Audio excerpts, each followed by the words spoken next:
Carla Geneve, welcome to Australian Musician. Thanks for having me. You've got a brand new album out tomorrow, October 17, called Don't Be Afraid. Yes. Before we talk about that, I want to go back a little bit. Tell me about growing up with music. What were the albums you played? Who inspired you? Oh, okay. I grew up with, I guess, a lot of like 70s rock. Always loved Neil Young. That's always my answer to that question. AC/DC. Who else? Yeah, a bunch of stuff like that. Maybe Lucinda Williams. A lot of Mick Thomas. Yeah, so like country rock, but the drones were another big one for me, like kind of for most of my childhood and adulthood to date. Um, how has being from Albany, Western Australia, that sense of distance and isolation, has that shaped your music, do you think? I think looking back that yeah, it did. I wasn't really like listening to what other kids were like. I obviously like my first two CDs I bought was AC/DC, High Voltage, and Pink Funhouse on the same day.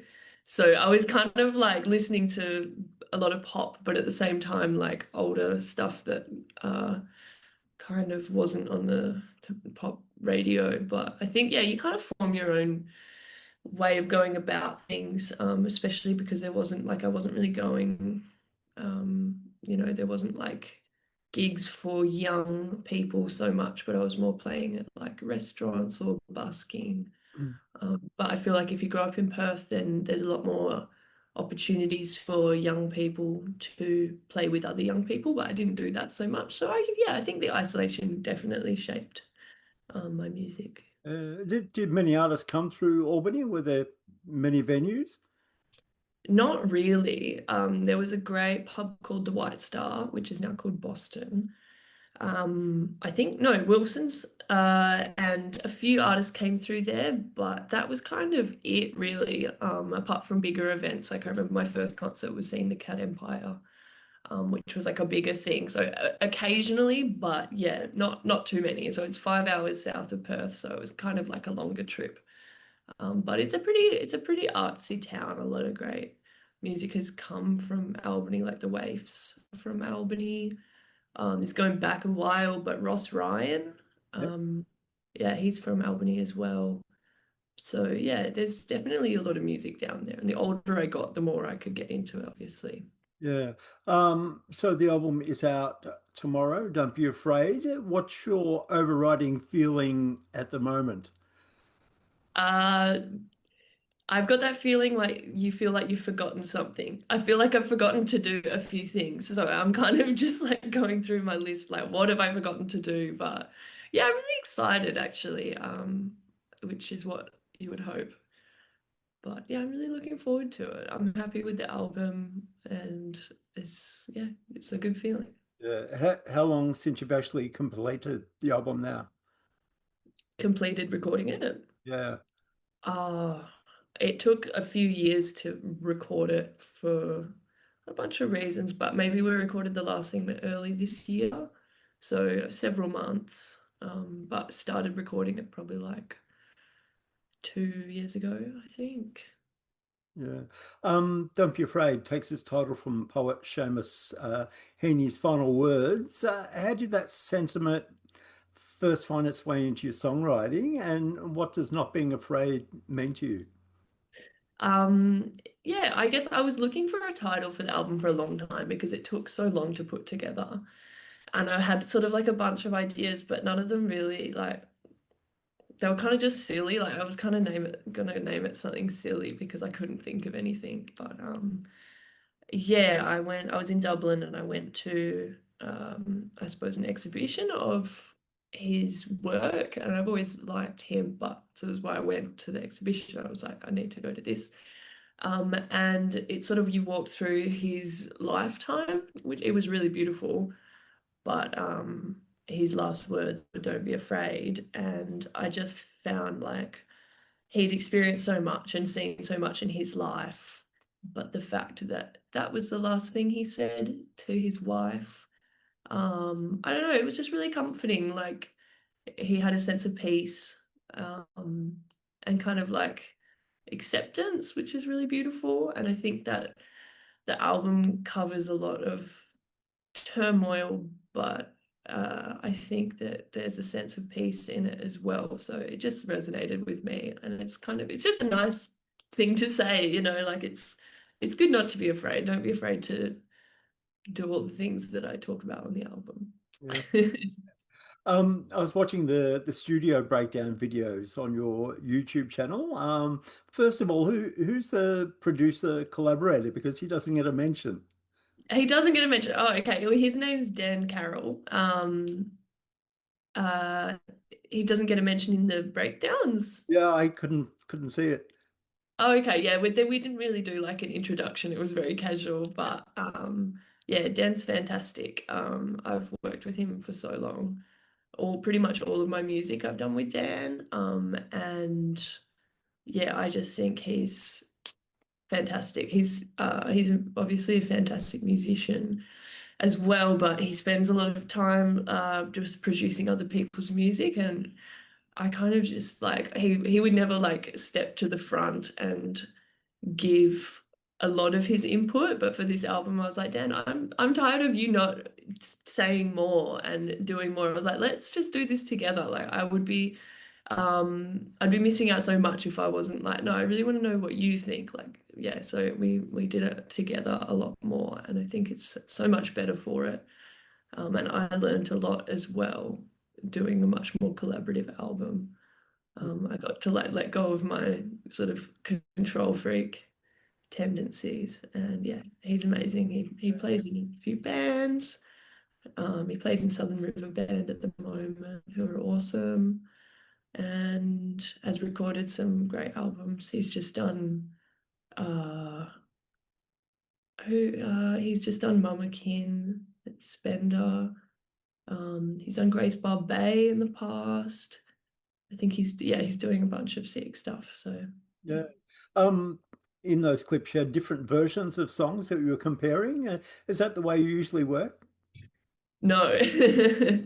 So when we sort of finished the first draft of the album, and there was a hard drive crash and we lost the stems. So we lost the session files with all the individual bits, but we had the demo. So we kind of had to, I think most of the album was done, but there was a few that we weren't happy with, and I think it was actually a bit of a blessing. We redid three songs, which are kind of two of the singles now, actually. And I was so glad that that happened, because I think we could have just been like, yeah, that's fine. But it was nice to go back and actually say, okay, well, we could do this differently and explore doing the songs differently, which was really cool. I feel like, especially from a storytelling aspect, from yeah, the aspect of storytelling, it was nice to revisit those stories and almost look at them in a different light. And I think that the production reflects a bit of like growth almost, Yeah. which is nice. You seem to be building the tracks brick by brick, and adding things. I'm just wondering how stark are the original ideas? Yeah, well, it's a good question. I would say some of them were pretty finished already, like Better Believe It. That song, my demo was very similar to the finished product. I had a really clear idea of what I wanted there. Um, And then, yeah, I'd done a lot of recording at home, which would not be listenable, but it's kind of my sketchbook. So all my ideas go into that.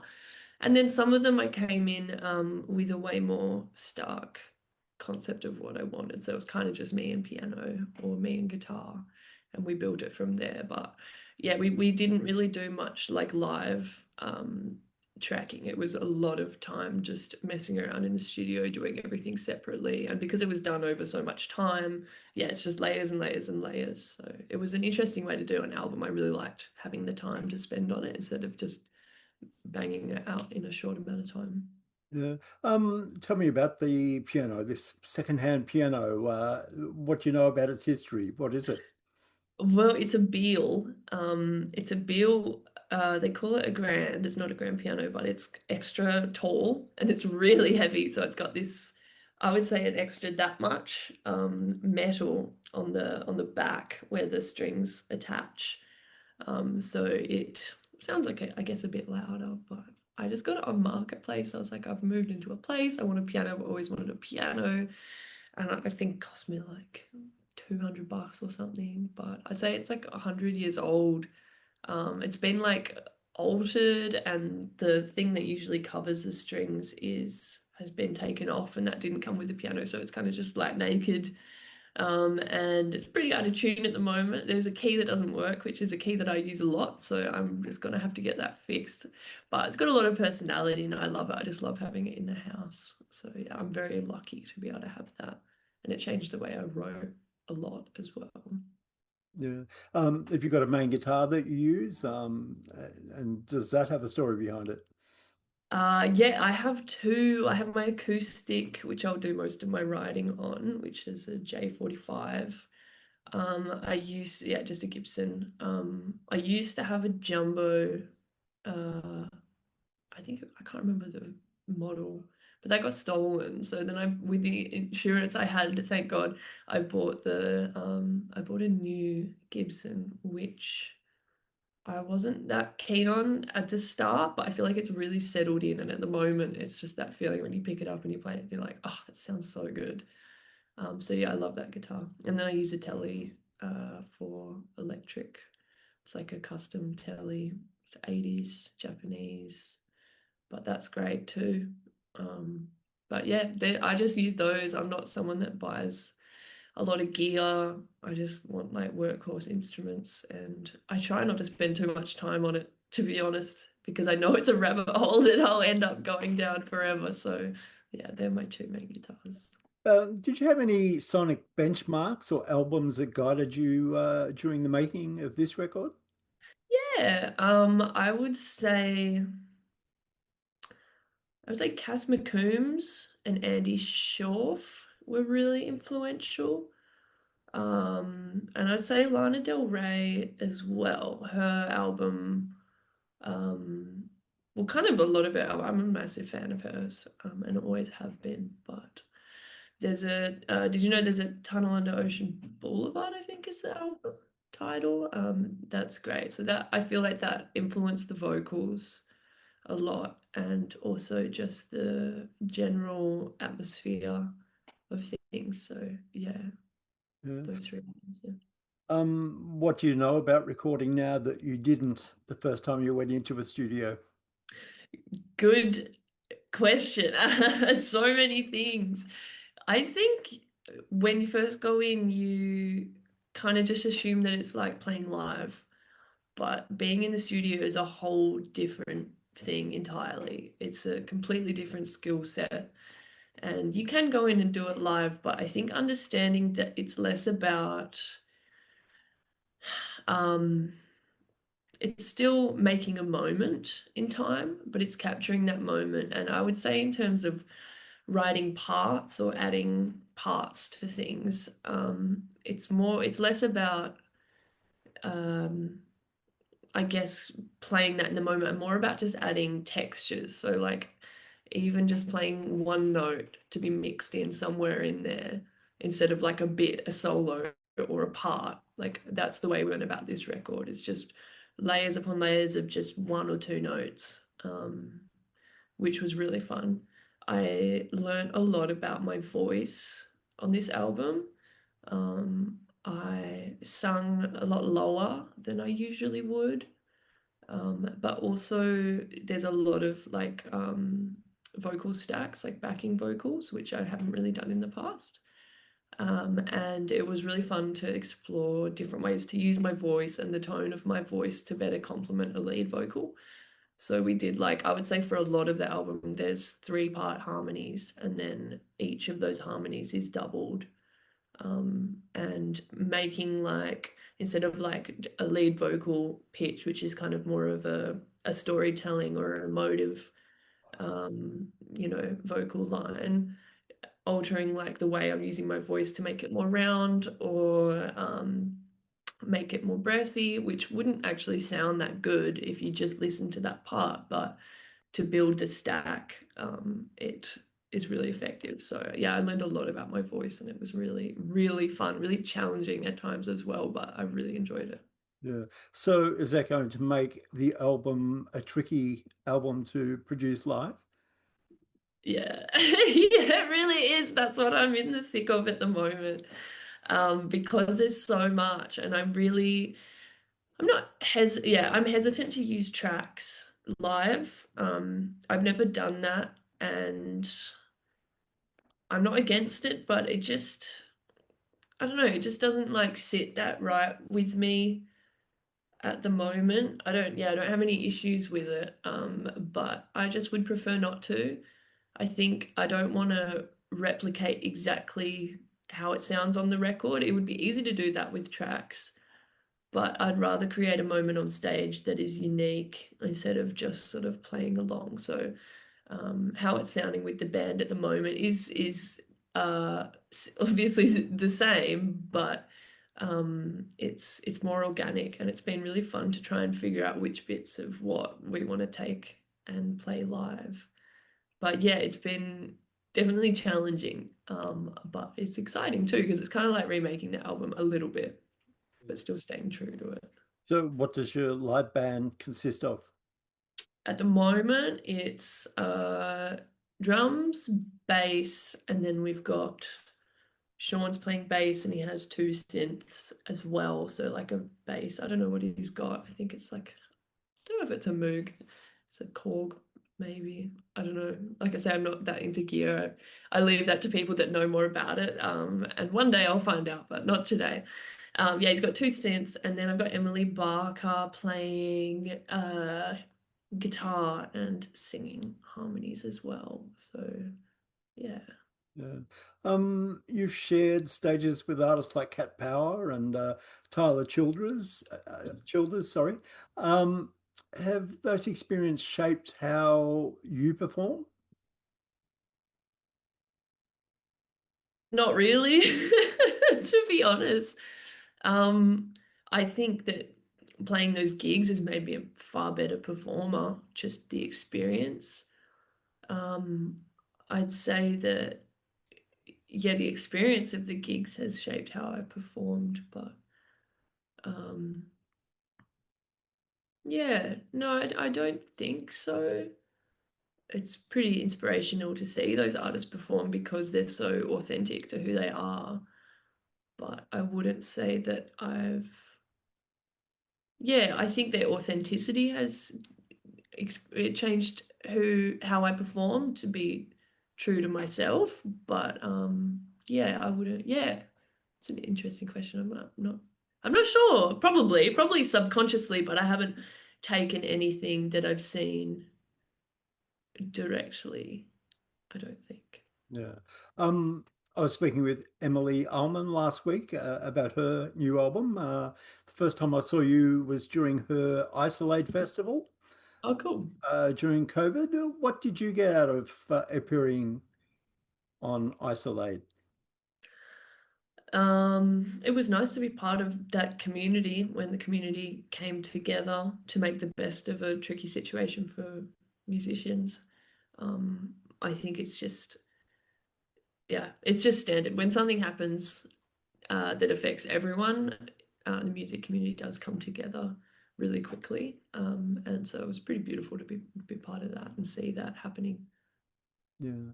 When you think of your teenage self and your first songs that you wrote, what would that person think of Don't Be Afraid? Oh wow. I think that she probably wouldn't like it, to be honest. Yeah, I had a very set thing that I liked at that time. And I think I was quite musically closed-minded as well. I was always like, I would never want a synth, or I would never want electronic instruments. Like that's just not my vibe. I knew what I wanted, which I think was really great because it shaped my ability to be authentic. But I don't think that my teenage self would have liked this album at all, to be honest. Which is so cool because it means that I've grown, and I think that's a really good thing. Yeah. So what happens now? Have you just got a few launch gigs? You're planning an actual tour? Yeah, so I'm doing a little in-store at Mills Records tomorrow. And then, yes, we have a tour which will be in January, which will be announced very soon. But yeah, just playing the usual cities. Yeah. So that'll be really nice. I can't wait. I haven't really toured this year, which has been really unusual for me. I've been touring pretty consistently, obviously, apart from COVID since I was 18. So it's been weird to not be on the road. And it's actually kind of great because I'm really looking forward to it. It's going to be awesome. Oh, I'm also doing a tour with Paul Dempsey, his Shotgun Karaoke album tour, which starts in Perth in 2 weeks, I think. And then I'm doing Brisbane, Adelaide, Melbourne with him as well. So that'll just be solo. Yeah. And what's the grand plan? Keep making music forever and get better at it. And anything else is not that important to me, to be honest. All right, Carla, it's been great to chat. Don't Be Afraid is out tomorrow. It's an album you should be very proud of, and great to meet you. Thanks.